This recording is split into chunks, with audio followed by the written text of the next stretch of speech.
Hello everyone, नमस्कार। स्वागत है आपका लोधाई क्लासेस के बीए प्लेटफॉर्म पर।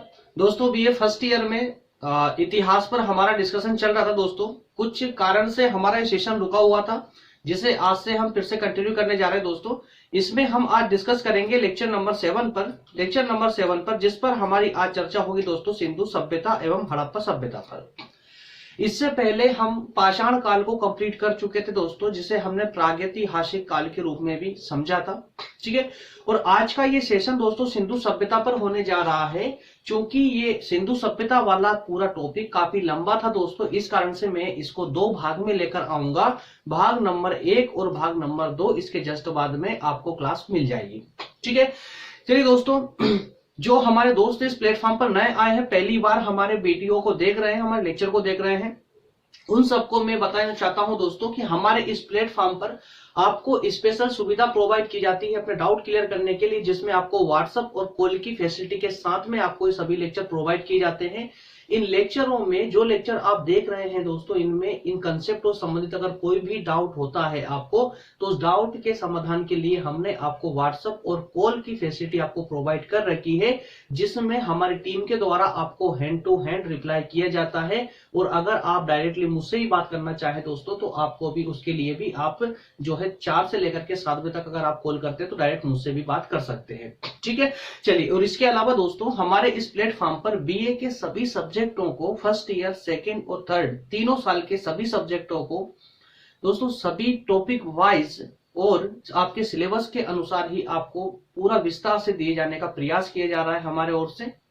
इसमें दोस्तों यहाँ पर मेरे द्वारा आपके पढ़ाई के साथ में कोई दोस्तों ऐसा समझौता नहीं होगा जिसमें कि बिल्कुल भी कहीं शॉर्ट में चले या फिर कोई कहीं पर भी पढ़ाई में कोई कंजूसी हो। इस प्रकार का कोई भी कार्य नहीं किया जाएगा। यहाँ पर सभी टॉपिकों को पूरे विस्तार पूर्वक आपको देने का मेरा पूरा प्रयास रहता है। चलिए दोस्तों, इसी के साथ शुरू करते हैं अपना आज का सेशन। और आज के सेशन में दोस्तों सिंधु सभ्यता या हड़प्पा सभ्यता के बारे में जानने का हम पूरा प्रयास करेंगे। उससे पहले मैं आपको बता दूं, अगर आपको हमारे लेक्चर ढूंढने में प्रॉब्लम आ रही है दोस्तों, तो आप जो है चैनल की प्लेलिस्ट में जाकर के सर्च कर सकते हैं। सभी क्लासेस के सभी सब्जेक्टों की प्लेलिस्ट अलग अलग क्रिएट कर दी गई है, आपके लिए बना दी गई है। प्लेलिस्ट में जाकर भी आप हमारे सभी लेक्चरों को क्रम अनुसार देख सकते हैं। ठीक है, इसके अलावा आपको व्हाट्सएप नंबर हमारे यहाँ से मिल जाएंगे। आपको यहाँ से आप नंबर ले सकते हैं। इसी नंबर पे भी आपको कॉल भी इसी नंबर पे करना है। इसके अलावा दोस्तों आपको हमारे क्लास नोट्स से जो है टेलीग्राम पर प्रोवाइड किए जाते हैं, जो जिसकी लिंक आपको नीचे दी गई है, लोधाजी क्लासेस। टेलीग्राम पर जाकर लोधाजी क्लासेस टाइप करेंगे तो आपको लोधाजी क्लासेस का एक ग्रुप मिल जाएगा, जिसे आपको ज्वाइन करना होगा। और ज्वाइन करते ही दोस्तों आपके सामने वहां सभी प्रकार के नोट्स मिल जाएंगे जो पीडीएफ फॉर्मेट में है। और लगभग जितने भी हमारे यहाँ क्लासेस होती है, सभी का नोटिफिकेशन भी आपको टेलीग्राम चैनल पर ही प्राप्त होता है।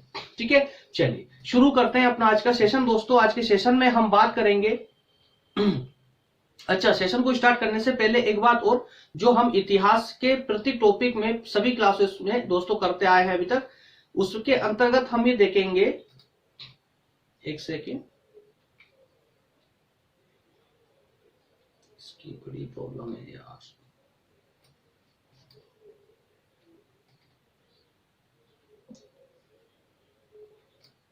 ओके दोस्तों, अभी तक जो हमने स्टार्टिंग से किया है 4 पॉइंट स्ट्रेटजी। दोस्तों, हिस्ट्री के क्लासेस में हम अधिकतर इस बात को फॉलो करने का प्रयास करते हैं कि इसमें जो भी हम टॉपिक पढ़ते हैं, हिस्ट्री हो चाहे ज्योग्राफी, हिस्ट्री, ज्योग्राफी और इकोनॉमिक्स, हम ये बिल्कुल ये कह सकते हैं कि बीए के जितने भी सब्जेक्ट हम स्टडी करते हैं, उन सभी सब्जेक्टों में दोस्तों हमें ये 4 पॉइंट अगर हम इसमें फॉलो करते हैं, अगर 4 पॉइंटों को अप्लाई करते हैं, 4 पॉइंट स्ट्रेटजी को अगर अप्लाई करते हैं, तो हमारा अध्ययन या हमारी स्टडी जो है दोस्तों बहुत स्मूथ हो जाती है और बहुत ही प्रभावशाली हो जाती है। अब वो किस प्रकार से होती है दोस्तों, तो इसमें देखिए 4 पॉइंट 4 पॉइंट स्ट्रेटजी के अंतर्गत 4 पॉइंट में आपको हमेशा प्रोवाइड करता हूं, देता हूं, जिसके अंतर्गत आप अगर स्टडी करते हैं तो आपका अध्ययन बहुत ज्यादा प्रभावशाली हो जाता है। फर्स्ट पॉइंट है इसमें टर्मिनोलॉजी का। तो टर्मिनोलॉजी दोस्तों, आपको जब भी आप कोई टॉपिक पढ़ते हैं तो आपको अपने टर्मिनोलॉजी पर विशेष फोकस करना है। जैसे कि जब भी आप कोई टॉपिक पढ़ते हैं तो उसमें कोई ना कोई नई टर्मिनोलॉजी जरूर आती है, तो आपको पूरे टॉपिक को याद रखने के बजाय आप उस टर्मिनोलॉजी को, उस की पॉइंट को पकड़िए और उसको अपनी नोटबुक में नोट करिए, और उसका बार बार रिविजन आपको करने से दोस्तों आपकी वो टर्मिनोलॉजी कंप्लीट होगी। उस टर्मिनोलॉजी की वजह से आपका पूरा टॉपिक अपने आप आपके माइंड में सेट हो जाएगा। ठीक है। इसके अलावा नेक्स्ट होता है कि टॉपिक लिंकिंग। दोस्तों जो भी आप टॉपिक पढ़ रहे हैं, चाहे हो सकता है कि वो आज इतिहास में पढ़ रहे हैं, कल उसी टॉपिक को किसी अन्य रूप में भूगोल में देखने को आपको मिलेगा, या इकोनॉमिक्स में देखेंगे, या पॉलिटी में देखेंगे, तो कहीं ना कहीं ये मर्ज जरूर होता है। तो जब भी उसका वो पूरा टॉपिक सेम या फिर उसका कोई अन्य रूप भी अगर आपको किसी अन्य सब्जेक्ट में देखने को मिले, तो भी वहां पर उस टॉपिक को वहां लिंक कीजिए। वहां आपका माइंड पूरा वहां पर क्लिक होना चाहिए कि हाँ, कि मैंने इस टॉपिक को उस सब्जेक्ट में इस प्रकार से पढ़ा था। ठीक है। इस प्रकार से अगर आप सभी टॉपिकों को एक दूसरे से मर्ज करते हुए अगर पढ़ते चलते हैं दोस्तों, तो आपको पूरे सभी सब्जेक्टों की सभी कहानी वाइज आपको वो रटा सा जाता है, याद हो जाता है, और हमेशा परमानेंटली याद होता है। ठीक। इसके बाद में व्यवहारिक समझ। जो भी आप पढ़ते हैं उसकी आपको एक व्यवहारिक समझ होना चाहिए। ये शॉर्ट में मैं इसलिए बता रहा हूँ आज ये 4 पॉइंट स्ट्रेटजी, क्योंकि हर लेक्चर में आपको मैं बताता हूँ कि 4 पॉइंट स्ट्रेटजी क्या है। और अगर आपको 4 पॉइंट स्ट्रेटजी के बारे में विस्तार से जानना है दोस्तों, तो हमारा लेक्चर नंबर 1 देख लीजिए, उसमें मैंने विस्तार से बताया हुआ है इसके बारे में। ठीक है। इसके अलावा शॉर्ट नोट आपको तैयार करना ही है। जो भी आप पढ़ते हैं उसका शॉर्ट नोट तैयार करते चले। शॉर्ट नोट का अर्थ होता है कि अगर आपकी बुक 100 से 150 पेजेस की है, तो आपके शॉर्ट नोट दोस्तों मुश्किल से 10 से 15 पेज के होना चाहिए। 10 से 15 पेज से ज्यादा के नहीं होना चाहिए नोट्स। ठीक है। चलिए, ये तो हुई हमारी 4 पॉइंट स्ट्रेटजी के बारे में चर्चा। अब शुरू करते हैं दोस्तों। लास्ट में जितने भी सेशन हमारे हुए थे, पाषाण संस्कृति तक, पाषाण काल तक, वहां तक हमारा हिस्ट्री की फर्स्ट यूनिट कंप्लीट हो चुकी थी। आज से हमारी स्टार्ट होने जा रही है सेकंड यूनिट। और सेकंड यूनिट के अंदर दोस्तों ये आज हम पहला टॉपिक पढ़ने जा रहे हैं। उस पहले टॉपिक के तहत ही हम आज सिंधु सभ्यता की बात करेंगे, जिसका अन्य नाम हड़प्पा सभ्यता के नाम से भी इसको जाना जाता है। तो सिंधु सभ्यता क्या थी, कब आई थी ये, कब इसकी खोज हुई थी, तो इसके बारे में पूरा विस्तार से हम इस टॉपिक के अंतर्गत पढ़ने का पूरा प्रयास करेंगे दोस्तों। और उससे पहले हम जान लेंगे इसमें कि हम इस टॉपिक में, पूरे टॉपिक में, सिंधु सभ्यता के इस टॉपिक में हमें क्या क्या पढ़ना है, क्या क्या हम पढ़ने वाले हैं। तो मैं आपको शॉर्ट में बता दोस्तों कि ये मैं 8 पॉइंट आपके लिए निकाल कर लाया हूं, और आपको यहाँ पर आपके सामने डिस्प्ले पर दिख रहा है कि ये 8 पॉइंटों के माध्यम से हम पूरी सिंधु सभ्यता के बारे में जानने का प्रयास करेंगे। जिसमें सबसे पहले हम बात करेंगे दोस्तों इसमें व्याख्या की। सबसे पहले हम देखेंगे इसकी व्याख्या करेंगे। उसके बाद में देखेंगे सिंधु सभ्यता का विस्तार कहां से कहां तक का है, और फिर सिंधु सभ्यता की काल और तिथि, कि सिंधु सभ्यता का किस काल का माना जाता है सिंधु सभ्यता को। इसके बाद सिंधु सभ्यता के निर्माता, कि ये सिंधु सभ्यता किसके द्वारा निर्मित की गई थी, क्या अनुमान लगाए गए हैं, इसके बारे में। नेक्स्ट हम देखेंगे सिंधु सभ्यता की विशेषताओं के बारे में, हड़प्पा सभ्यता की क्या विशेषताएं थी उसके बारे में।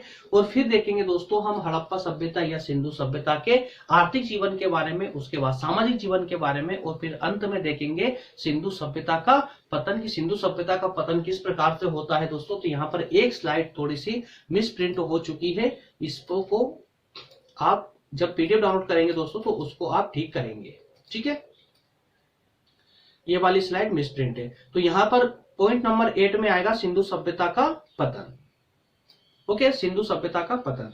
तो दोस्तों एक बात मैं आपको और बता दूं कि अगर हम ये 8 पॉइंट को एक ही लेक्चर में कवर करें तो हमारा लेक्चर काफी लंबा हो जाएगा, लगभग 2 घंटे के आसपास पहुंचने की संभावना इसमें बन जाती है। इस कारण से मैं इसको 2 भाग में लेकर आया हूं। आज के पहले भाग में दोस्तों हम इन 4 पॉइंटों को कवर करने का प्रयास करेंगे, इन 4 पॉइंटों को कवर करेंगे। इसके बाद में नेक्स्ट पार्ट में बाकी के शेष जो 4 पॉइंट हमारे बच जाएंगे उनको अगले पार्ट में कवर करेंगे। ठीक है। चलिए, तो इसी के साथ शुरू करते हैं दोस्तों हम पॉइंट नंबर 1 से, अर्थात व्याख्या से। और जानते हैं व्याख्या के अंदर हम क्या जानना चाहते हैं। सिंधु सभ्यता, इसके बारे में पहले एक व्यवहारिक समझ लीजिए, व्यवहारिक समझ को देख लीजिए। क्या है ये सिंधु सभ्यता। जैसा कि दोस्तों हम प्राचीन काल को पढ़ते आए हैं और पाषाण संस्कृति भी हमने पढ़ी थी, जिसके कोई साक्ष्य हमको नहीं मिले थे, सिर्फ कुछ खुदाई के माध्यम से कुछ साक्ष्य प्राप्त हुए थे, कोई लिखित साक्ष्य नहीं मिला था। ठीक है, लेकिन उसका जो एक अपडेट वर्जन आया जिसे हमने सिंधु सभ्यता नाम दिया, तो सिंधु सभ्यता अभी काफी हजारों साल पुरानी मानी जाती है। सिंधु सभ्यता के भी कोई लिखित साक्ष्य प्राप्त नहीं हुए हैं, और अगर कोई लिखित साक्ष्य प्राप्त हुए भी हैं तो वो उस भाषा में लिखे हुए थे जिनको आज पढ़ा नहीं जा सका है। आज तक कोई इसको पढ़ नहीं पाया है, पढ़ के ये नहीं समझ पाया कि इसका मतलब क्या लिखा हुआ है। ठीक है, तो इस प्रकार से सिंधु सभ्यता का या कहें हड़प्पा सभ्यता का अगर हमने अध्ययन किया है, अगर हमने उसका अनुमान लगाया है, तो वो सिर्फ और सिर्फ खुदाई के द्वारा प्राप्त जो अवशेष हमको प्राप्त हुए हैं, सिर्फ उनके आधार पर ही एक अनुमान लगाया है कि सिंधु सभ्यता क्या थी, कैसे लोग इसमें निवास करते थे, क्या उनकी संस्कृति थी, क्या उनका धार्मिक जीवन था, कैसा उनकी सामाजिक व्यवस्था थी, कैसी उनकी आर्थिक व्यवस्था थी। इन सारी प्रकार की संभावनाओं का हमने अनुमान लगाया सिर्फ और सिर्फ खुदाई के द्वारा प्राप्त अवशेषों के माध्यम से। ठीक है, तो चलिए दोस्तों, अब हम शुरू करते हैं और अब हम देखते हैं कि सिंधु सभ्यता की खुदाई जो प्रारंभ हुई थी तो किसके द्वारा इसका पता लगाया गया है, और जो हमारे भूगोलविद हैं उन्होंने क्या इसकी स्थापना के बारे में कहा है कि इसकी स्थापना कब हुई होगी, अर्थात कि कितने हजारों साल पुरानी ये सभ्यता हो सकती है। तो इसका एक विस्तार से अध्ययन हम करने का प्रयास करते हैं। अब जरा एक बार 2 मिनट के लिए स्लाइड पर आ जाइए और स्लाइड पर जो लिखा हुआ है इसको पढ़ें। उसके बाद में दोस्तों मैं आपको इसका एक व्यवहारिक अध्ययन कराने का प्रयास करूंगा, व्यवहारिक रूप से समझाने का प्रयास करूंगा। ठीक है, इतिहास में ऐसा कुछ भी नहीं होता है, जो थ्योरेटिकल है वही व्यवहारिक होता है। थ्योरेटिकल को एक बार पढ़िए, उसको अपने आप से एनालाइज कीजिए दोस्तों। जो मैंने आपको शुरू में बताया 4 पॉइंट स्ट्रेटजी के द्वारा, तो 4 पॉइंट स्ट्रेटजी को इसमें अप्लाई करके इसको कहानी के माध्यम से समझने का प्रयास करेंगे, तो एक ही बार में पूरी कहानी आपको कंप्लीटली याद हो जाएगी, कुछ भी आपको रटने जैसी स्थिति में आप नहीं रहेंगे। देखिए 1922 में क्या होता है, अगर एक कहानी के द्वारा इसमें देखें दोस्तों, तो वैसे तो जो मैंने आपको स्लाइड में प्रोवाइड किया है, ये पूरी स्लाइड का डाटा दोस्तों एकदम आसान भाषा में, इससे आसान आपको कहीं नहीं मिलेगा। कोई किताबी लैंग्वेज नहीं है, पूरी आसान भाषा में है, पूरा डाटा एकदम सिंपल है, बस इसको समझते हुए पढ़ते हुए चलिए। सबसे प्रथम में 1922 में 1922 में 1922, अब जरा यहाँ देखिए दोस्तों, 1922 की कहानी, 1922 की बात कर रहा है। तो 1922 हम आजाद कब हुए थे, 1947 में, 1947 में। तो 1922 की बात कर रहा है, अर्थात ब्रिटिश काल की बात कर रहा है, जब अंग्रेजों का शासन था भारत में। ठीक है, जब भारत एक उपनिवेश था तब की ये बात कर रहा है। तो उस समय अगर भारत में बात करेंगे तो भारत में ब्रिटिश अर्थात अंग्रेजों का शासन था, तो अंग्रेज सरकार ही थी। ठीक है, अब जरा समझिए, देखिए आगे 1922 में पुरातत्व विभाग के शोध कार्य से भारत की सबसे प्राचीन सभ्यता हड़प्पा व सिंधु घाटी सभ्यता का पता लगाया गया, जिसका ज्ञान इससे पहले किसी को नहीं था। अब दोस्तों 1922 में ब्रिटिश सरकार की ब्रिटिश गवर्नमेंट थी यहाँ पर भारत में। तो ब्रिटिश गवर्नमेंट के अंतर्गत ही एक विभाग हुआ करता था जिसका नाम था पुरातत्व विभाग। क्या था, पुरातत्व विभाग, आर्कियोलॉजिकल सर्वे ऑफ इंडिया, है ना, इसका नाम था। तो इस विभाग का कार्य था दोस्तों खुदाई करना, खुदाई करके और पुरानी चीजों का पता लगाना। तो इस पुरातत्व विभाग के द्वारा ही इस सिंधु सभ्यता की खोज खुदाई की गई, और खुदाई के द्वारा ही पता लगाया गया कि इस प्रकार की भारत में एक सिंधु सभ्यता या हड़प्पा सभ्यता भी थी, है ना। और इससे पहले 1922 से पहले किसी को इस बारे में पता नहीं था, ऐसा कहना है गवर्नमेंट का। अब इसकी कहानी आगे की हम समझते हैं, ये कहानी क्या थी। तो इस सभ्यता से पहले यह मान्यता थी कि भारत की सबसे प्राचीन सभ्यता वैदिक या आर्य सभ्यता ही है, परंतु हड़प्पा सभ्यता वैदिक सभ्यता से भी प्राचीन है।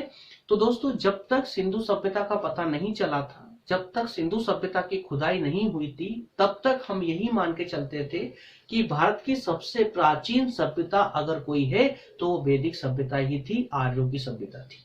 ठीक है, लेकिन जब सिंधु सभ्यता की खुदाई हुई तो अवशेषों के माध्यम से पता लगाया गया कि वैदिक सभ्यता से पहले भी कोई सभ्यता थी जो इससे हजारों साल पुरानी थी।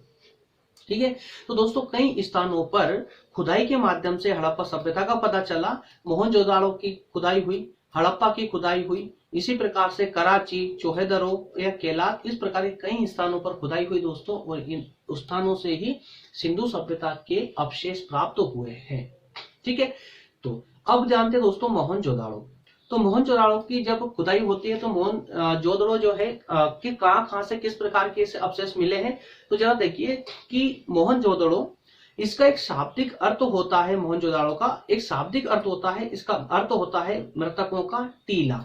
मृतकों का टीला, जिसे हम दोस्तों ये एक पिरामिड के समान होता है, मृतकों का टीला है ना, मृतकों का टीला। तो ये मोहनजोदाड़ो तथा हड़प्पा एक दूसरे से 400 मील दूर है और दोनों ही एक ही सभ्यता के अंग है। अब इसको ऐसे समझिए कि मोहनजोदाड़ो जो है ये एक मृतकों का टीला कहलाता है, इसका शाब्दिक अर्थ है। जैसा हर चीज का एक अर्थ होता है, उसी प्रकार से मोहनजोदाड़ो का अर्थ है मृतकों का टीला। तो ये टीला दोस्तों, इस टीले के फॉर्मेट में ही ये हमको प्राप्त हुआ था खुदाई के द्वारा, ठीक है। और ये मोहनजोदाड़ो और हड़प्पा की जब हम बात करें तो ये दोनों अलग अलग है, लेकिन एक ही सभ्यता के दो अंग है, एक ही सभ्यता के हिस्से है, लेकिन ये अलग अलग स्थानों पर हमको प्राप्त हुए हैं। दोनों के बीच में जो दूरी की अगर बात करें तो लगभग 400 मील की दूरी दोनों के बीच में है। मोहनजोदाड़ो सिंधु नदी के तट पर है। दोस्तों आगे मैं मैप के माध्यम से आपको दिखाऊंगा कि सिंधु नदी कहां पर है और रावी नदी कहां पर है, ठीक है। तो बस आप यहाँ पर ये याद रखते चलिए कि जो मोहनजोदाड़ो था वो सिंधु नदी के तट पर है। इस पर सिंधु नदी के तट पर, वहीं हड़प्पा दोस्तों रावी नदी के तट पर है। अब ये रावी नदी सिंधु नदी की सहायक नदी है। कौन है? सिंधु नदी की सहायक नदी है रावी नदी। तो हड़प्पा रावी नदी के तट पर और सिंधु नदी के तट पर कौन? मोहनजोदाड़ो, ठीक है। तो दोनों के बीच में कितना गैप है? लगभग 400 मील का गैप था। तो 1920 में और 1922 में दोस्तों दो व्यक्ति थे दयाराम साहनी और राखलदास बनर्जी। इन दोनों के द्वारा 1920 और 1922 में खुदाई के द्वारा ही जो है मोहनजोदाड़ो और हड़प्पा की खोज पहली बार होती है। अर्थात दयाराम साहनी ने हड़प्पा की खोज की थी और वहीं 1922 में राखलदास बनर्जी ने मोहनजोदाड़ो की खोज की, ठीक है। तो ये कुछ नाम है, इनको याद रखते चले। बस आप एक व्यवहारिक रूप से अगर समझे तो सिर्फ इतना सा समझ सकते हैं कि हड़प्पा सभ्यता भारत की प्राचीन सभ्यता थी, वैदिक सभ्यता से प्राचीन सभ्यता रही है। इसकी खोज से पहले वैदिक सभ्यता को ही सबसे प्राचीन सभ्यता माना जाता था, है ना। और उसके अलावा दोस्तों पुरातत्व विभाग की खुदाई के द्वारा प्राप्त अवशेषों के माध्यम से पता लगाया गया कि ये सभ्यता हमारी वैदिक सभ्यता से काफी प्राचीन सभ्यता थी। इसके अलावा मोहनजोदाड़ो और हड़प्पा दोनों अलग अलग स्थल है, परंतु एक ही सभ्यता के दोनों अंग है। 1920 और 1922 में दयाराम साहनी और राखलदास बनर्जी के द्वारा खुदाई के द्वारा हड़प्पा और मोहनजोदाड़ो की खोज होती है, ठीक है। और एक पॉइंट आप हमेशा इसमें याद रख के चलेंगे कि सिंधु सभ्यता के तहत कोई भी लिखित साक्ष्य हमको प्राप्त नहीं हुए थे। जो भी साक्ष्य प्राप्त हुए हैं वो खुदाई के माध्यम से ही प्राप्त हुए और उन्हीं के आधार पर हमने सिर्फ इसका अनुमान लगाया है कि अनुमान के द्वारा ही हमें इसकी जो है कालक्रम को बता पाते हैं या इसकी विशेषताओं को बता पाते हैं। इसके अलावा दोस्तों ये तो हुआ अपना जो है मोहनजोदाड़ो। अब बात करेंगे हम हड़प्पा की। तो 1920 में दयाराम साहनी के नेतृत्व में इसकी खुदाई होती है। कब? 1920 में दयाराम साहनी के द्वारा हड़प्पा की खुदाई होती है, जहां से कुछ अवशेष इनको प्राप्त होते हैं। तो इसके बाद में आर्कियोलॉजिकल सर्वे ऑफ इंडिया के जॉन मार्शल, इनके चीफ थे दोस्तों जॉन मार्शल। तो इनके निरीक्षण में यह कार्य किया गया था, अर्थात कि ऐसा हम कह सकते हैं कि जॉन मार्शल इनके चीफ थे और इनके जो है एक प्रशासनिक अधिकारी थे जिनका नाम था दयाराम साहनी। ये भारतीय नागरिक थे। इन्होंने 1920 में दोस्तों हड़प्पा की जो है खुदाई की और खुदाई के द्वारा ही इनके द्वारा खोज की गई थी दयाराम साहनी के द्वारा, लेकिन किसके नेतृत्व में? तो जॉन मार्शल के नेतृत्व में, ठीक है। और इसी प्रकार उसके बाद में दोस्तों कराची और बलूचिस्तान की खुदाई हुई, जहां से भी इसके काफी साक्ष्य हमें प्राप्त हुए हैं। उसके पहले की कहानी है दोस्तों कि 1831 में एक अंग्रेज ने हड़प्पा के खंडरों को देखा था। अर्थात कि 1920 में दयाराम साहनी से पहले भी एक अंग्रेज ने, जो कि दोस्तों भारत में भारतीय शासक से मिलने के लिए शायद रणजीत सिंह राजा थे, उनसे मिलने के लिए एक अंग्रेज आया था जिसने हड़प्पा के खंडरों को देखा भी था। लेकिन उस समय जब उसने देखा तो उस समय इतनी ज्यादा जो है जानकारी किसी को थी नहीं, तो उसकी बातों को किसी ने माना नहीं या फिर कहें कि इग्नोर कर दिया। ठीक है, तो लेकिन उसके बाद में क्या होता है कि उस समय अर्थात अंग्रेजों के शासन समय में ही 1831 के समय में ही उस समय दोस्तों लाहौर से मुल्तान तक, कहां से, लाहौर से मुल्तान तक एक रेलवे लाइन का कार्य चल रहा था, रेलवे लाइन बिछाई जा रही थी। तो रेलवे लाइन जब बिछाई जा रही थी दोस्तों, तो वहां पर उस रेलवे लाइन में जितनी भी ईंटों का प्रयोग हो रहा था वो उन हड़प्पा के खंडरों से उन ईंटों को लिया जा रहा था। ठीक है, तो उसके बाद में फिर धीरे धीरे से पता चला कि यार ये ईंटें जो आ रही है काफी पुरानी ईंटें लगती है, ये है कहां से, तो ये खंडर जो हड़प्पा के खंडर थे जो उस अंग्रेज ने देखे थे 1831 में, उस अंग्रेज ने जो वहां पर आके बोला था दोस्तों, उसकी बात किसी ने मानी नहीं थी। परंतु जो रेलवे लाइन का कार्य चल रहा था उस रेलवे लाइन में उन्हीं ईंटों का प्रयोग किया जा रहा था। फिर धीरे धीरे इस पर ध्यान गया सरकार का, और फिर उन्होंने जो आर्कियोलॉजिकल सर्वे ऑफ इंडिया जो विभाग है हमारा, जो पुरातात्विक विभाग है, उसने इस पर ध्यान दिया और तब जाकर के इसकी खुदाई प्रारंभ होती है। इसी प्रकार से फिर हड़प्पा मोहनजोदाड़ो से बड़ा नगर है। हड़प्पा जो नगर है दोस्तों वो मोहनजोदाड़ो से बड़ा है, और हड़प्पा की सबसे बड़ी इमारत का नाम है अन्नागार। ये अन्नागार दोस्तों एक बड़ा महल टाइप का था, एक बड़ी इमारत थी जिसमें अनाज को भरने का कार्य किया जाता था। ठीक है, और यहाँ प्रत्येक मकान में अलग अलग आंगन हुआ करते थे, पक्की ईंटों से बनी हुई इमारतें थी, फर्श था, फर्श अर्थात जो हमारे यहाँ फर्श होता है टाइल्स वगैरह, ठीक है ना, उसी प्रकार से दीवारें, पक्की ईंटों की बनी दीवारें थी, स्नानागार थे, नालियां थी और कुएं, ये सब बने हुए थे। अब सोचिए आप जरा कि सिंधु सभ्यता जो इतनी पुरानी सभ्यता है वहां से ऐसे साक्ष्य प्राप्त होते हैं हमको, क्योंकि पक्की ईंटों का प्रयोग करने लग गए थे। जो नालियों की व्यवस्था आज हमारे यहाँ आज वर्तमान में जब नालियां व्यवस्थित नहीं है, सिंधु सभ्यता में नालियां व्यवस्थित हुआ करती थी। ठीक है, हजारों साल पहले की कहानी है ये दोस्तों। जबकि इसीलिए हम कहते हैं कि भारतीय संस्कृति काफी बहुत ही प्राचीन, विश्व की अन्य संस्कृतियों से प्राचीन संस्कृति है और डेवलप्ड संस्कृति थी भारतीय संस्कृति। जब विश्व के अन्य संस्कृतियों में लोग एक साथ समूह में रहना भी नहीं सीखे थे दोस्तों, उस समय हमने शहर बसाना चालू कर दिया था। भारतीय संस्कृति की अगर बात करें तो उस समय हमने शहर बसाना चालू कर दिए थे, शहरों में रहना चालू कर दिया था, इसलिए भारतीय संस्कृति को काफी महान संस्कृति माना जाता है। ठीक है, तो दोस्तों ये हो हमारी व्याख्या कहते हैं। तो व्याख्या में कुछ 4-5 बातें ही हमको सिर्फ याद रखनी है कि सिंधु सभ्यता के अंतर्गत जो हमारी खोज हुई है, दयाराम साहनी, राखलदास बनर्जी, इनका नाम विशेषकर याद रखना है। इसके अलावा जॉन मार्शल का नाम याद रखना है। 2-3 डेट याद रखनी है, 1831, 1920, 1922। ठीक है, और ये इस प्रकार से दोनों अलग अलग, मोहनजोदाड़ो और हड़प्पा दोनों अलग अलग स्थान है, बल्कि एक ही सभ्यता है, सिंधु सभ्यता जिसको हम बोलते हैं। ठीक है, तो इस प्रकार से 4 से 5 फैक्ट है जिनको आपको सिर्फ याद रखना है। इसके अलावा नेक्स्ट पॉइंट है हमारा सिंधु सभ्यता का विस्तार, कि अब यहाँ देखेंगे दोस्तों कि सिंधु सभ्यता का, पूरी सिंधु सभ्यता का विस्तार कहां से कहां तक का था। ठीक है, तो दोस्तों यहाँ आप जरा मैप में देखिए, ये आपको मैप दिख रहा होगा दोस्तों, ये हमारा इंडिया है, ये हमारा प्यारा भारत है। ठीक है, ये हमारे भारत का मैप है। तो दोस्तों आपको जो ये कलर दिख रहा है, ये ग्रीन कलर जो दिख रहा है, ये पूरा ग्रीन कलर जहां जहां तक जा रहा है, ये यहां तक सिंधु सभ्यता का विस्तार था। ठीक है, तो यहां तक ये सिंधु सभ्यता का विस्तार था, जहां जहां तक ये ग्रीन कलर दिख रहा है आपको। तो दोस्तों इसमें अब जरा ध्यान से देखिए मैप को, तो इसमें आपको दिखेगा कि एक ब्लू कलर की एक लाइन खींच के आ रही है, ये लाइन चल रही है दोस्तों, ये है आपकी सिंधु नदी। कौन है? सिंधु नदी।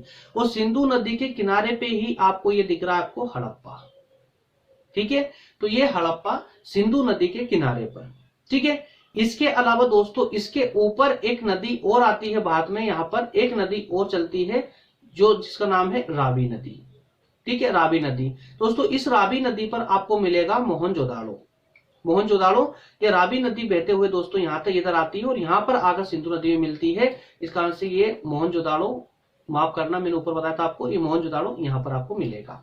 ठीक है, इसके अलावा दोस्तों मेहरगढ़ यहाँ पर है, चनहूदड़ो है, लोथल है। इस प्रकार के सिंधु सभ्यता के जितने भी प्रसिद्ध स्थान हमको खुदाई में प्राप्त हुए हैं वो सबके सब दोस्तों यहीं पर भारत, पाकिस्तान और अफगानिस्तान की सीमा से यहाँ पर ये लगे हुए हैं। ठीक है, ये अफगानिस्तान, पाकिस्तान और ये भारत में दोस्तों ये इस प्रकार से सिंधु सभ्यता का ये विस्तार क्षेत्र था। अब जरा इसको थ्योरेटिकल पार्ट में पढ़ के देख लेते हैं। ठीक है, सिंधु सभ्यता का क्षेत्र हड़प्पा एवं मोहनजोदाड़ो तक ही सीमित नहीं था बल्कि बहुत विस्तृत था। अर्थात कि जो सिंधु सभ्यता है, सिंधु सभ्यता हड़प्पा और मोहनजोदाड़ो तक ही सीमित नहीं थी बल्कि बहुत ज्यादा विस्तृत थी। सिंधु सभ्यता काफी दूर दूर तक फैली हुई थी। ठीक है, और सिंधु सभ्यता के निवासियों ने दोस्तों अपने रहने के लिए ऐसे स्थानों को चुना था जहां पर मौसम अनुकूल हो, क्योंकि वो उस समय खेती करना सीख चुके थे और जो खेती के लिए जो जगह उपयुक्त थी उस जगह को ही उन्होंने अपने रहने के लिए चुना था। ठीक है, जो गेहूं वगैरह अनाज उपजाने के लिए जो जगह उपयुक्त थी, अनुकूल थी, उस जगह पे ही रहना इन्होंने पसंद किया। और सभ्यता के निवासियों के पास में दोस्तों ये मान लीजिए कि लगभग ये 1300 किलोमीटर के समुद्री क्षेत्र में रहते थे, समुद्री किनारे पर रहते थे 1300 किलोमीटर।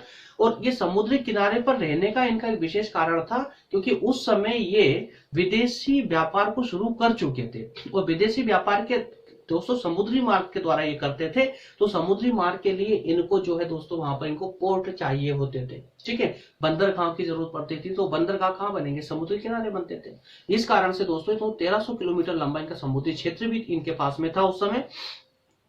और सिंधु घाटी सभ्यता पंजाब एवं सिंधु उत्तर पश्चिमी सीमा प्रांत की घाटियां और काटियावाड़ तथा गंगा यमुना के दोआब क्षेत्र के कुछ भागों में भी फैली हुई थी। तो दोस्तों देखिए भारत में अगर आप नजर डालेंगे तो भारत में ये पंजाब से लेकर के दोस्तों कुछ गंगा यमुना का ये दोआब क्षेत्र ये वाला कहलाता है। तो यहाँ पर भी कुछ आपको सिंधु सभ्यता की सैलानियां मिल जाएगी।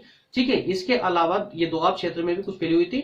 और उनका संपर्क दोस्तों, अगर संपर्क की बात करें, अगर अंतरराष्ट्रीय संबंधों की बात करें उस समय में, सिंधु सभ्यता समय में, तो दोस्तों उत्तर भारत संपूर्ण उत्तर भारत, जो पूरा उत्तर भारत था ऊपर का, जो इसको अगर हम इसको उत्तर भारत बोलते हैं, तो ये पूरा उत्तर भारत एक दूसरे से संगठित था। इसके अलावा इनका अंतरराष्ट्रीय संबंधों में अगर बात करें तो दोस्तों पश्चिमी यूरोप, एशिया और अफ्रीका की उस समय की जो सभ्यताएं थी उन सब में आपस में एक दूसरे से जो है ये कनेक्टेड थी, संबंधित थी। ठीक है, नेक्स्ट में दोस्तों सिंधु सभ्यता का काल व तिथि। तो ये बहुत इंपॉर्टेंट, ये स्लाइड भी बहुत इंपॉर्टेंट हो जाती है। और अब यहां से इस स्लाइड से आपको देखने को ये मिलेगा, यहां पर देखने को मिलेगा कि सिंधु सभ्यता कितने साल पुरानी थी। तो इसके अगर काल की बात करें, कालक्रम की बात करें दोस्तों, तो इसमें सभी विद्वानों में काफी मतभेद पाया गया है, काफी मतभेद देखने को मिला है। किसी का कहना है कि ये 3000 साल पुरानी थी, किसी का कहना है 3500 साल पुरानी थी, तो किसी का कुछ और कहना है, किसी का कुछ और कहना है। अर्थात सभी विद्वानों का अपना अपना मानना है और उन्होंने प्रूव भी किया है। तो उसी प्रकार से किसने क्या कहा जरा हम इसको पढ़कर देखते हैं और यहां से हमारा पूरा क्लियर हो जाएगा कि हमें किस मत की ओर जाना चाहिए। ठीक है, तो इस सभ्यता का विस्तार 3250 से 2750 ईसा पूर्व तक का माना जाता है। इसके अलावा कुछ मोहरे भी प्राप्त हुई है जिनके आधार पर इस सभ्यता को 2800 ईसा पूर्व का माना जा सकता है। तो सामान्यतः अगर देखें तो 3250 ईसा पूर्व है ना, ईसा पूर्व समझ रहे ना, ये अभी ईस्वी चल रही है और ईसा पूर्व की हम बात कर रहे हैं। अर्थात कि जो हमारा ये 1, 2, 3 से स्टार्ट होगा, जो 2021 अभी आया है, ये दोस्तों 0 से स्टार्ट हुआ होगा। उस 0 से पहले वापस माइनस में चलेंगे तो उसको हम बोलेंगे ईसा पूर्व। तो उस ईसा पूर्व की हम बात कर रहे हैं कि 3250 से लेकर के 2750 ईसा पूर्व तक का काल जो है हमने सिंधु सभ्यता का काल सामान्यता माना है। लेकिन कुछ मोहरे हमको उस समय, कुछ मोहरे अर्थात मुद्राएं प्राप्त हुई है जिनके आधार पर हम कह सकते हैं कि सिंधु सभ्यता 2800 ईसा पूर्व की है। ठीक है, इसके अलावा इन मोहरों के अलावा दोस्तों कुछ वास्तुकला संबंधी कुछ अवशेष भी हमको प्राप्त हुए हैं जो मेसोपोटामिया के समान है। मेसोपोटामिया क्या है दोस्तों? तो मेसोपोटामिया जिस प्रकार से भारत में सिंधु सभ्यता है उसी प्रकार से दोस्तों यूरोप में भी हमें इसकी खोज हुई थी, जो जहां पर जिसको नाम दिया गया मेसोपोटामिया। तो मेसोपोटामिया की सभ्यता और सिंधु सभ्यता को एक ही समय की अर्थात समकालीन सभ्यताओं के नाम से जाना जाता है, अर्थात कि दोनों सभ्यताएं एक ही समय की थी। ठीक है, दोनों सभ्यताएं एक ही समय की थी, तो इस सभ्यता मेसोपोटामिया की समकालीन सभ्यता थी, है ना। और मोटे तौर पर सिंधु सभ्यता का काल अगर देखें दोस्तों तो 3750 से लेकर के 2750 ईसा पूर्व तक का नॉर्मली माना जाता है, अर्थात 1000 साल तक का माना जाता है। और सिंधु घाटी सभ्यता का कालक्रम के संबंध में कई सभी विद्वानों में लगभग मतभेद है। नवीन खोजों के आधार पर हम ये कहा जा सकता है कि यह सभ्यता 3000 ईसा पूर्व के लगभग जीवित थी और अपनी पूर्ण विकसित अवस्था में थी। दोस्तों हम अगर किसी मत की ओर जाएंगे तो वो जाएंगे वर्तमान का अर्थात आधुनिक जो खोज हुई है उस खोज की ओर। तो आधुनिक खोज यही कहती है कि आधुनिक खोज के द्वारा जो भी अवशेष प्राप्त हुए हैं उनमें यही कहने का प्रयास किया गया है या कहे कि इसको जो है प्रमाणित किया है कि सिंधु सभ्यता 3000 ईसा पूर्व पुरानी थी और उस समय में ये अपनी पूर्ण अवस्था में पूरी तरह से विकसित थी। ठीक है, इसके बाद में दोस्तों लास्ट पॉइंट हमारा सिंधु घाटी सभ्यता के निर्माता। तो अब यहां पर ये देखेंगे हम कि सिंधु घाटी सभ्यता की शुरुआत किसने की होगी। तो इसमें भी दोस्तों अभी कोई लिखित प्रमाण तो हमको मिला नहीं है, लिखित जानकारी तो मिली नहीं है, सबके सब ये अनुमान ही है। ठीक है, तो कुछ विद्वानों का कुछ और कहना है, कुछ विद्वानों का कुछ और कहना है। आपको सिर्फ इतना पता होना चाहिए कि सकारात्मक किसने बोला, नकारात्मक किसने बोला, एक एक नाम याद रख लीजिए, आपका टॉपिक क्लियर होता चलेगा। ठीक है, चलिए तो अब इसमें शुरुआत देखते हैं कि सिंधु घाटी सभ्यता के निर्माण के संबंध में अनेक विद्वानों में मतभेद है। इसमें द्रविड़ जाति के लोग थे और उन्होंने आर्यों से संबंध स्थापित किए। तो कुछ विद्वानों का मत ये था कि ये द्रविड़ जाति के लोग ही थे, द्रविड़ जाति के लोग थे और आर्यों से इन्होंने संबंध स्थापित किए, अर्थात ये आर्यों से संबंधित थे। ठीक है, और मनुष्य की उस समय की जो खोज खुदाई के द्वारा मनुष्यों की खोपड़ी मिलती है, बर्तन, आभूषण, औजार, हथियार वगैरह ये सब मिलते हैं। तो इनके अध्ययन से ये निष्कर्ष निकाला गया कि सिंधुवासी जो थे, सिंधु सभ्यता में निवास करने वाले जो लोग थे वो सुमेर लोग थे, है ना, सुमेर लोग थे, अर्थात आर्यों से संबंधित थे। वहीं अब जरा आगे बढ़िए, इस कहानी को आगे बढ़ाते हैं। तो कुछ विद्वानों का मत है कि सिंधु सभ्यता वैदिक आर्यों से संबंधित नहीं थी। कुछ विद्वानों का ये कहना है कि जो सिंधु सभ्यता थी वो आर्यों से संबंधित नहीं थी। अब क्यों नहीं थी? और ये कहने वाले सर्वप्रथम जो व्यक्ति थे वो थे जॉन मार्शल। जॉन मार्शल का मानना था दोस्तों कि ये सिंधु सभ्यता जो है आपके आर्यों से संबंधित नहीं थी। क्यों नहीं थी? उन्होंने ये प्रमाणित करके कहा है कि भाई ऋग्वेद काल में जब हम आर्यों को देखते हैं तो आर्यों को सर्वप्रथम कहाँ देखते हैं? ऋग्वेद में देखते हैं, ऋग्वेद काल में देखते हैं। ठीक है, तो ऋग्वेद काल 1500 ईसा पूर्व के बाद का है, 1500 ईसा पूर्व के बाद का है। वहीं मोहनजोदाड़ो का जो अंतिम नगर था वो 1000 वर्ष पहले का था। तो दोनों के बीच में 500 साल का डिफरेंस आ जाता है। इस कारण से कहा जा सकता है कि आर्यों से सिंधु सभ्यता का कोई लेना देना नहीं था। ठीक है, इसके अलावा वैदिक आर्य थे दोस्तों वो लोहे से, एक मिनट, इसके अलावा एक पॉइंट और है दोस्तों कि सिंधु सभ्यता दोस्तों नगरीय सभ्यता थी। वहीं वैदिक सभ्यता या कहें कि आर्यों की जो वैदिक सभ्यता थी वो एक ग्रामीण सभ्यता थी। इसके अलावा सिंधु सभ्यता की दोस्तों अगर हम बात करें तो ये सिंधु सभ्यता के लोग जो है लोहे से परिचित नहीं थे, अर्थात कि सिंधु सभ्यता जब थी उस समय लोहे की खोज नहीं हुई थी, लेकिन आर्यों के पास में लोहा था, अर्थात आर्य लोहे की खोज कर चुके थे। वहीं आर्य और सिंधु भाषियों के बीच में धर्म को लेकर भी काफी मतभेद था। सिंधु सभ्यता के लोग मात्र देवी, शिव, लिंग और योनि की पूजा करते थे। वहीं आर्य इनके विरोधी थे, घनिष्ठ विरोधी, कठोर विरोधी थे। ठीक है, तो इस प्रकार से इन्होंने, जॉन मार्शल ने ये प्रूव करने का प्रयास किया है कि साहब सिंधु सभ्यता जो है आर्यों से संबंधित नहीं थी, आर्य एकदम अलग थे और सिंधु सभ्यता अलग थी। ठीक है, अब जरा उन विद्वानों को भी हम देख लेते हैं जिन्होंने इस बात को समर्थन दिया है कि सिंधु सभ्यता आर्यों से ही संबंधित थी। अब जरा उसको मानने वाले मत कौन कौन है दोस्तों, तो जरा वो देखते हैं। तो गार्डन और वत्स, दो नाम आप यहां पर याद रखेंगे, गार्डन और वत्स।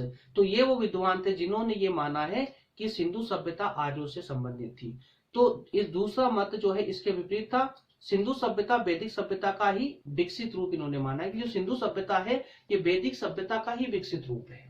ठीक है, तो आर्यों की सभ्यता का निर्माता माना है इन लोगों ने। इन्होंने कहा है, गार्डन और वत्स ने कहा है कि जो आर्य थे, आर्य ही सिंधु सभ्यता का के निर्माता थे, अर्थात इन्होंने ही सिंधु सभ्यता का विकास किया, इन्होंने ही इसको जो है डेवलप किया है, इन्होंने बसाया इसको। इस प्रकार आर्य आक्रमणकारियों के रूप में हमारे सामने इसी समय से ये आते हैं और ऋग्वेद में हड़प्पा और मोहनजोदड़ो की सभ्यता का प्रत्यक्ष रूप से उल्लेख मिलता है। तो इन गार्डन और वत्स का कहना यह है कि सिंधु सभ्यता जो बसाई गई है वो आर्यों के द्वारा बसाई गई है।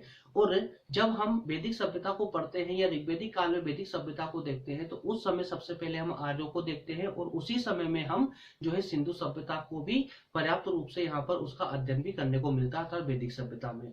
तो उनका कहना का आधार यही है कि हमने जब पहली बार आर्यों से परिचय हुआ, हमारा आर्यों के बारे में हमको पता चला, तो आर्यों को हमने प्रारंभ में आक्रमणकारी के रूप में देखा था और आक्रमणकारी के रूप में ही इन्होंने सिंधु सभ्यता का भी जो है इन्होंने विकास किया था, सिंधु सभ्यता को इन्होंने ही बसाया था। अर्थात ये काफी प्राचीन पुरानी सभ्यता जो थी ये अभी तक चली आई थी। कब तक? वैदिक सभ्यता तक। ठीक है, तो इस प्रकार से दोस्तों हमने दोनों मत को देखने का प्रयास किया है।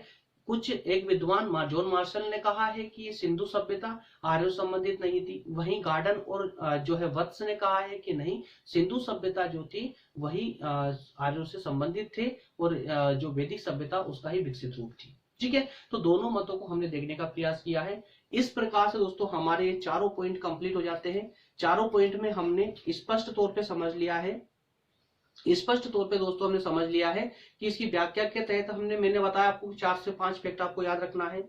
इसके अलावा सिंधु सभ्यता का विस्तार हमने देखा कहां से कहां तक सिंधु सभ्यता का विस्तार है।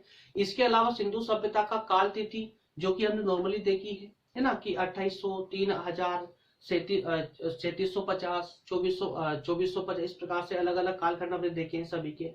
तो आप टेलीग्राम से पीडीएफ को डाउनलोड करके दोस्तों इसका रिवीजन आप जरूर लगाएंगे। ठीक है, इसके अलावा सिंधु सभ्यता के निर्माता, एक मत ने कहा है कि आर्य ही इसके निर्माता है और दूसरे मत ने कहा है कि आर्यों से सिंधु सभ्यता का कोई संबंध नहीं है। तो इस प्रकार से दोस्तों अब जो 4 पॉइंट शेष हमारे बचते हैं इनका अध्ययन हम नेक्स्ट भाग में करेंगे, नेक्स्ट पार्ट में करेंगे। ठीक है, तो दोस्तों मिलते हैं नेक्स्ट स्लाइड में। अभी तक अगर आपको कोई डाउट हो तो मुझे कमेंट सेक्शन में जरूर बताइएगा।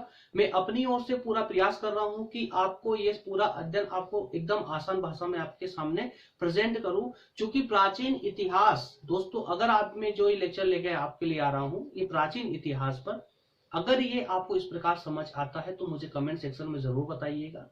नहीं समझ आता है तो भी दोस्तों प्लीज वीडियो को डिसलाइक करके और फिर मुझे कमेंट कीजिए और बताइए कि आपको कहां पर कंफ्यूजन आई है, क्या प्रॉब्लम है।